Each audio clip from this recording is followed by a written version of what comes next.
So I wanted to do a video on why I believe the Tulsa King, Dwight Manfredi, and the world boss, Vybz Kartel, are actually pretty similar. I want to make this video because, I think it's a fun comparison to make, and hopefully by the end of this video, you'll actually share my view. If not, you can always leave a comment down below and uh, show me why I'm, dead wrong. So first of all, who are these two guys and why do I feel that they're similar? So starting with Vybz Kartel, he's a Jamaican dancehall artist, he's an entrepreneur, he's one of the most polarizing figures to come out of Jamaica. He went to jail because of some issues with a lizard and in air quotes, a lizard and some shoes going missing. So yeah, that's he went to jail for that. Dwight Manfredi went to jail because he had killed somebody. He was a capo in New York for one of the um, mob families, right?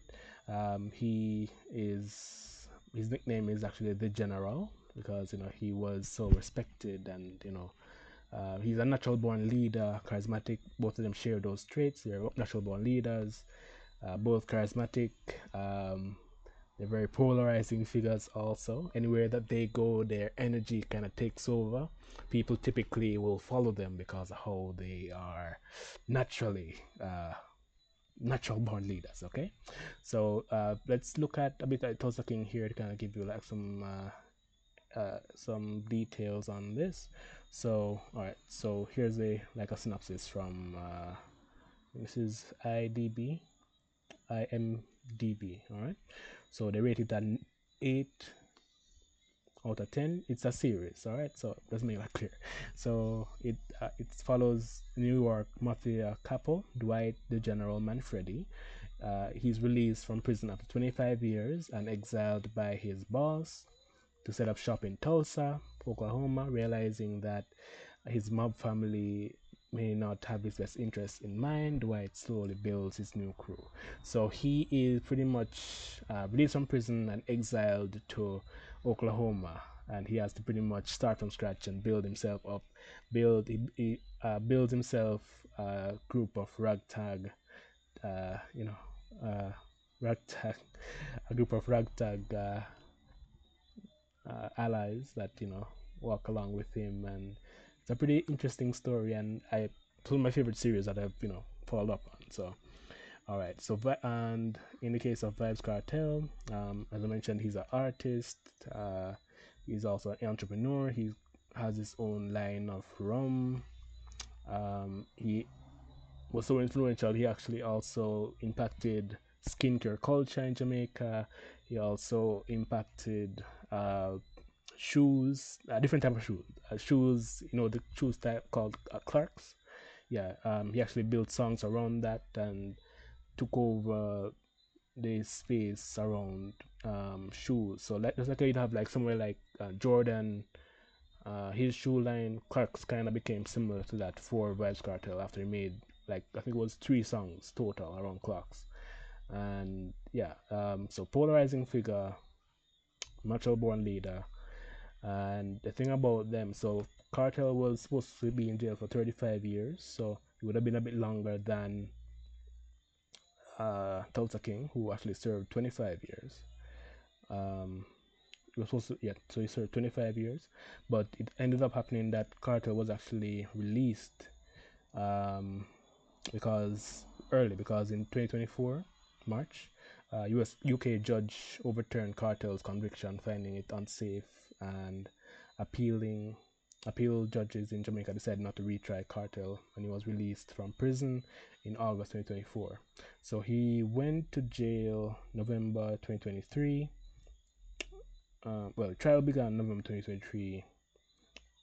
Sorry, his trial began November 2013 and was found guilty on March 13, 2014. So it was like a huge spectacle.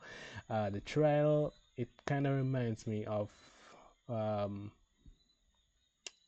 the O.J. Simpson trial. That's kind of how it was in Jamaican context. So pretty similar too. Just like how Cartel had to like go to the UK, what was it, the council, the UK judges to get the whole thing overturned. The Tulsa King actually ended up having to defend himself against, I think it was the Attorney General in one of the episodes of the series. So as I mentioned, they're pretty similar. So he's also entrepreneurial too. So he ends up becoming partners, air quotes, partners in a CBD business. Uh, Ends up purchasing in air quotes a Karamat, ends up going into wind farming and some other ventures on the side also. But yeah, so both of them are pretty similar, and hopefully this kind of shows, um, uh, yeah. So as I mentioned, I don't know if I said this already, but uh, he was exiled to Tulsa. Actually, after Vybz Kartel was released, he went over to Barbados also. So yeah, so yeah, it's pretty similar. I could go like deeper in and go into philosophies and all that, but I just want to make a quick video. I don't know if this is, something I could make a part two about, but yeah, that's pretty much it. Well, that's the video, I guess. Yeah, so that's it. Tulsa King and the world boss Vybz Kartel, both similar in those ways. Could also make a video on why they're different, I guess. But all right, so there's this part I wanted to add too. So, um, I made this video on the Tulsa King before. If I can find it, give me a second here.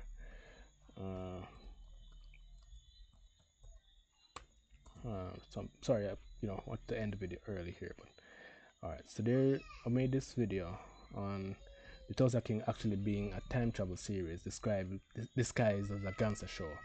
Why I said that? Because all right, so he was released after 25 years.